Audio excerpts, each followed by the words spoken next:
From generation to generation, the ritual at night remains the same. On go the PJs, teeth are brushed, the lights are turned low. A story is told in a gentle way to slow the momentum and to put the day to rest. Sometimes another story is told, and another. Just one more, Daddy, please. Prayers are offered. If sleep is still elusive, sometimes a lullaby does the trick. Hush, little baby, don't say a word. And then comes the sweep. Sweep under the bed to make sure that there are no monsters. Close the closet door to contain the shadows. Draw the drapes to keep the goblins at bay. And then the lamp is extinguished. And one last plea. Could you just leave the door open a sliver to let the hall light come in? And it is enough. From generation to generation, the ritual at night has remained the same.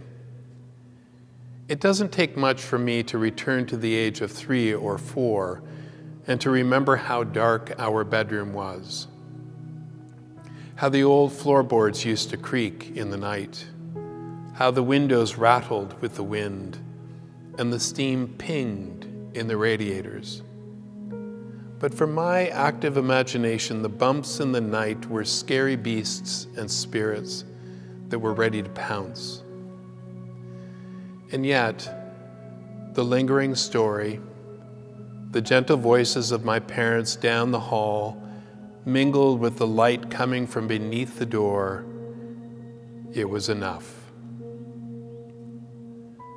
From generation to generation, the ritual on this one night has remained the same. We gather in the darkness to wait, longing to quiet the soul. The events of the week play over and over in our imaginations.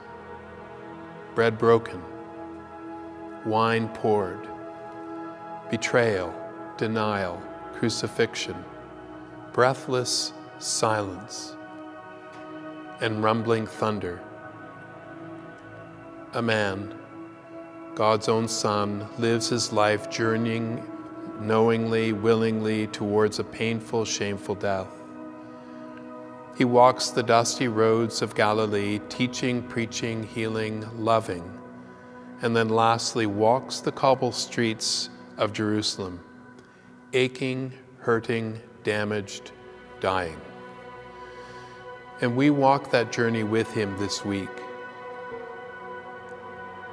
On Friday, the demons, shadows, and fears of our human frames are exposed. It is all too much. On Saturday, we are summoned into the darkness and made to wait for a sliver of light. The fire is set, a flame is pulled from the blaze, the light of Christ is drawn inside. Slowly but surely the glow is passed from taper to taper, each held by hands longing to grasp hope and promise again. And in the soft light, we listen to a story and then another and then another. The story of every living creature going 2 by 2 into the ark, of rain falling for 40 days and 40 nights. And when the rain stopped, the raven was sent out but did not return. The dove was sent forth and returned with an olive branch, and it was enough.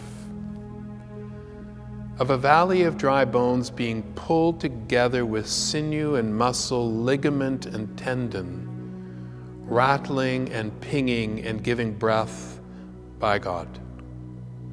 And it was enough. Of a people on the run for freedom with backs against the Red Sea and chariots bearing down on them.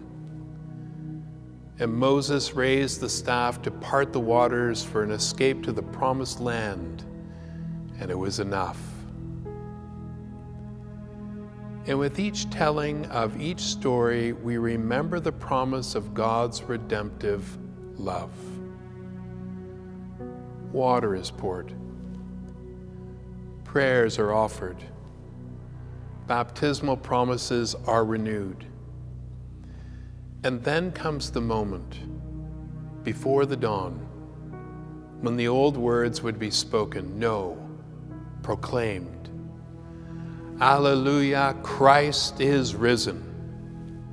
Bells ring, trumpets sound, voices sing, lights blaze, marking the moment when the resurrection of Jesus sweeps away all that goes bump in the night and the grave is opened in us. The resurrection of Jesus knits us back together into the image and likeness of God. Malice turns to good, hatred to love, hurt to joy. And like the disciples of long ago, we are summoned to meet this present moment, this time of waning pandemic, this time when wars wage, when refugees flood over borders, and the poor yearn for home, with the faith that is in us, the hope that flows through us, with the presence of Christ among us. For the Lord is risen indeed. Alleluia.